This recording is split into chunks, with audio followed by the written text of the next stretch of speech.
Salut les traders, c'est Sylvain Marche, je vous retrouve comme chaque jour pour la crypto capsule. Alors aujourd'hui, j'ai envie de vous parler de la lune. Alors pas de la lune dans son expression to the moon, comme on le dit très souvent dans les crypto-monnaies, mais de la lune comme phénomène cyclique visible, les fameuses phases de la lune qui ont un impact sur la nature, sur les marées, mais aussi sur les animaux et même sur les hommes. Et enfin, également sur les marchés boursiers et y compris les crypto-monnaies et le Bitcoin. Dans cette vidéo, je vais vous expliquer comment il semblerait y avoir une relation entre la cyclicité des phases de la Lune et le comportement de Bitcoin et comment est-ce que vous pouvez en profiter. C'est parti!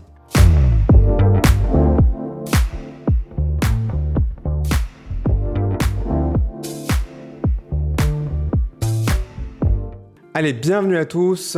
Donc, je m'appelle Sylvain Marche, je suis trader indépendant depuis plus de 20 ans et fondateur de Stradogy, la première école francophone d'apprentissage du trading et de l'investissement sur les crypto-monnaies.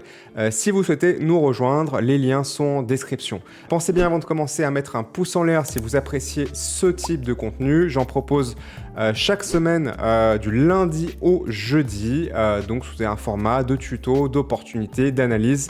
Abonnez-vous à la chaîne si ce n'est pas déjà fait. Alors aujourd'hui, j'ai envie de vous parler de la Lune et des phases de la Lune. Alors je sais que beaucoup d'entre vous, vous allez me prendre pour un fou aujourd'hui. Ne vous inquiétez pas, je ne vais pas me transformer en astrologiste. Mais moi, je veux vous parler d'abord, avant tout, de science, d'accord, de choses qui ont été éprouvées autour des cycles et des phases de la Lune. Donc les phases de la Lune, c'est l'éclairage qu'on peut percevoir depuis la Terre, depuis le Soleil et qui se reflète sur la face de la Lune et qui crée ce fameux croissant qui augmente puis qui se réduit sur un cycle de 28 jours que vous connaissez tous très bien, avec deux points maximaux qui sont la pleine Lune dans lequel on voit en intégralité toute la surface visible de la face de la Lune et à l'opposé ce qu'on appelle la nouvelle Lune, c'est-à-dire quand on ne voit absolument pas la Lune, elle n'est absolument pas éclairée, en tout cas depuis évidemment ce qu'on peut en percevoir de la Terre. Et bien cette cyclicité-là n'a pas uniquement un effet d'éclairage, même si cet effet d'éclairage en soi, c'est déjà quelque chose de non négligeable. Ça a un impact sur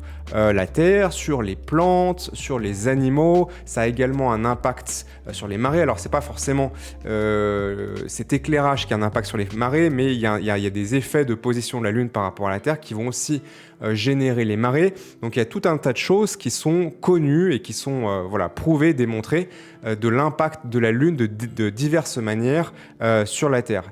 Et cette cyclicité-là, elle est tellement forte, elle est tellement ancrée qu'elle a développé des comportements dans la nature. Alors, je ne vais pas développer ça maintenant, mais en tout cas, vous pouvez vous y intéresser de la même manière que l'éclairage du soleil sur la Terre, avec la Terre qui tourne et qui crée le jour et la nuit, ça a créé toute une cyclicité biologique sur la Terre. C'est pour ça que nous, humains et tous les animaux, on dort la nuit, on est actif la journée, parce qu'on est réglé génétiquement sur cette cyclicité-là.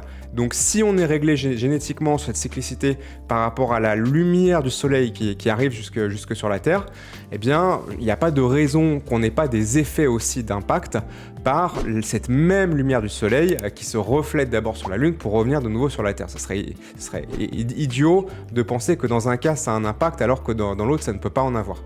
Donc il y a aussi une programmation génétique, très probablement biologique, autour de ce fameux éclairage de la Lune et cette cyclicité qui est constante depuis que la vie existe sur Terre. Donc ça, c'est un petit peu le contexte général. Et il y a un autre phénomène aussi qui a été quand même assez fortement constaté, qui est un impact émotionnel sur les êtres vivants et en ce qui nous concerne, les êtres humains. Il semblerait, je dis bien il semblerait, je prends toujours ça quand même avec des pincettes, que lorsque c'est la pleine lune, on est naturellement un peu plus agité, d'accord, émotionnellement, que lorsque c'est la nouvelle lune. Et vous avez peut-être pu remarquer par vous-même que quand c'est la pleine lune ou quasiment la pleine lune, peut-être que vous avez un petit peu plus de mal à dormir ou que vous vous sentez un petit peu plus agité ou stressé ou émotif.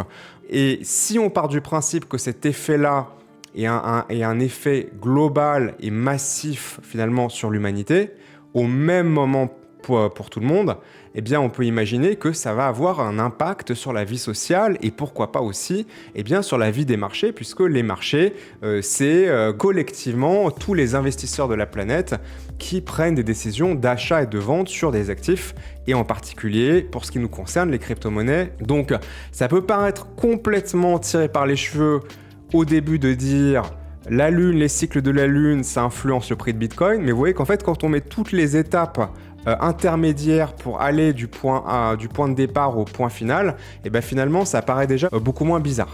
Donc maintenant ce que je vais vous proposer, c'est de regarder dans la pratique eh bien, ce qui se passe en fonction des cycles de pleine lune et de nouvelle lune sur le Bitcoin pour regarder s'il y aurait une forme de corrélation, même si elle est évidemment, je préfère vous prévenir tout de suite, loin d'être parfaite, et comment potentiellement on pourrait en tirer parti dans notre trading et dans nos décisions d'investissement en général. Donc là ici on est donc sur le graphique du Bitcoin en journalier. Alors je vais pas faire ça depuis 2010, voilà, je prends les dernières années pour qu'on regarde un petit peu ce qui s'est passé.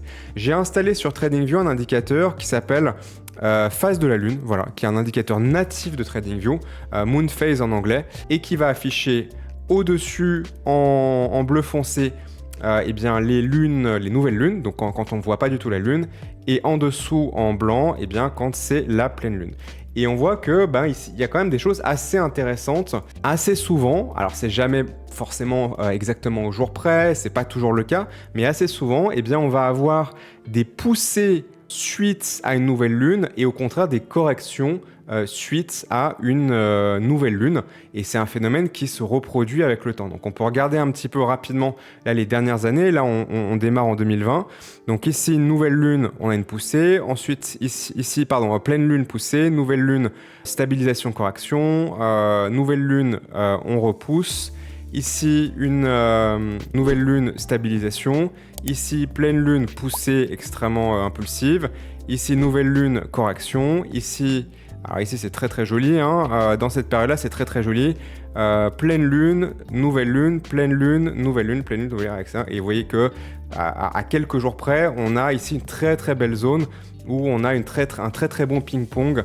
Donc, on va avoir des phases où ça marche plus ou moins bien. Mais vous pouvez constater globalement que au fil du temps, on a quand même plus souvent que non une forme de corrélation. Alors évidemment, dans une tendance baissière, il y a très peu de force acheteuse. Donc ça veut dire qu'une pleine lune ne veut pas forcément déclencher une hausse, mais peut-être, comme c'est le cas ici, par exemple, une stabilisation, ce qui est déjà un événement positif quand on est dans une tendance de fond baissière, quand on est en bear market comme ici. Et par contre, quand on a de nouveau une nouvelle lune, éventuellement une nouvelle jambe baissière ou un crash local. Ça marche un petit peu moins bien dans les zones d'indécision, dans les zones où on est très horizontal, il ne se passe pas grand chose, mais dès qu'on repart en tendance, comme vous pouvez le voir ici par exemple, boum, boum, boum, boum, vous voyez bien que là le jeu de billard entre les pleines lunes et nouvelles lunes marche quand même plutôt très bien.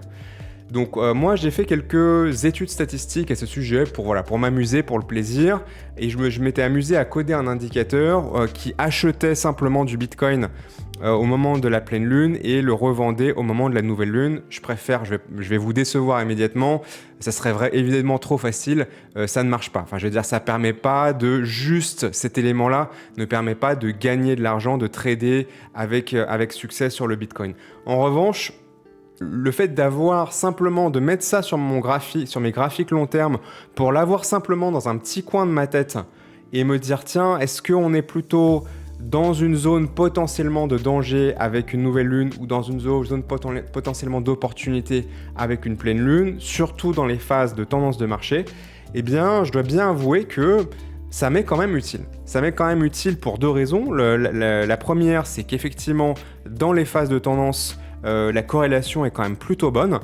Et la deuxième chose, c'est que ça me permet d'être en attention par rapport à moi-même. C'est-à-dire si on part du principe qu'il y a peut-être un léger impact émotionnel sur cette cyclicité des phases de la Lune, eh bien se dire bah voilà, peut-être que moi aussi je vais être légèrement sensible à ça et avoir tendance à être un peu trop optimiste, un peu trop euphorique pendant les moments de pleine lune et au contraire être un petit peu plus sur la défensive, un petit peu plus passif dans les moments de nouvelle lune. Et du coup, bah, ça me permet aussi, moi, de me rappeler que le marché, il a un rythme, d'accord?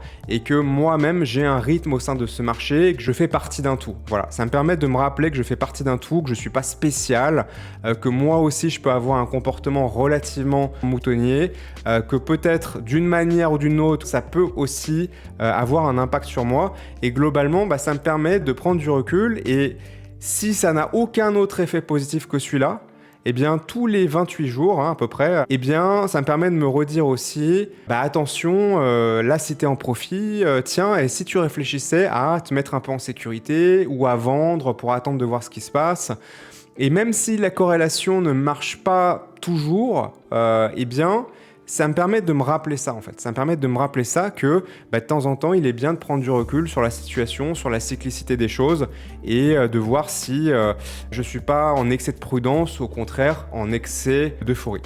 Je vous invite à regarder par vous-même, à prendre un intérêt sur le sujet. Vous pouvez faire quelques recherches Google sur l'émotionnel humain qui, de facto, va avoir un impact peut-être global sur les réactions des investisseurs sur le marché, qui peut créer des zones d'intérêt, même si évidemment, c'est pas en soi juste tout seul une stratégie de trading évidemment viable, qu'on soit bien d'accord sur ça. Voilà, le petit focus un petit peu comment dire, étonnant, un petit peu exotique, qui fera peut-être probablement débat, qui ne plaira pas à tout le monde. C'est pas grave si vous voulez pas vous en servir.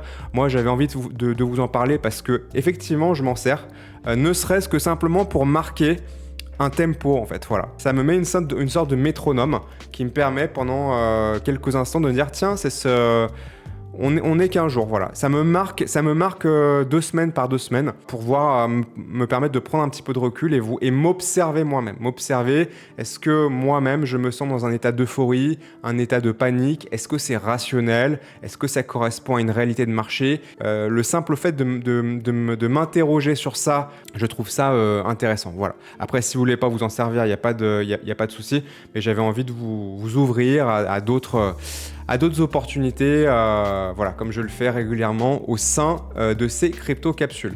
Voilà, dites-moi ce que vous en pensez aux commentaires, si vous avez déjà travaillé avec ça, si vous l'avez intégré ou pas avec succès dans votre trading, si ça vous intéresse, si vous avez des éléments à compléter ou pourquoi pas même partager des études qui ont été faites, soit qui vont dans le sens, soit qui contredisent. Ce sera dans tous les cas intéressant de débattre sur ça. Pensez bien de partir à mettre un pouce en l'air et à vous abonner à la chaîne si ce n'est pas déjà fait. Si vous n'êtes pas encore membre de Stradogy, la première école de trading et d'investissement crypto francophone, les liens sont en description. Moi, je vous dis à très bientôt et comme toujours, bon vent et bon trade. Salut!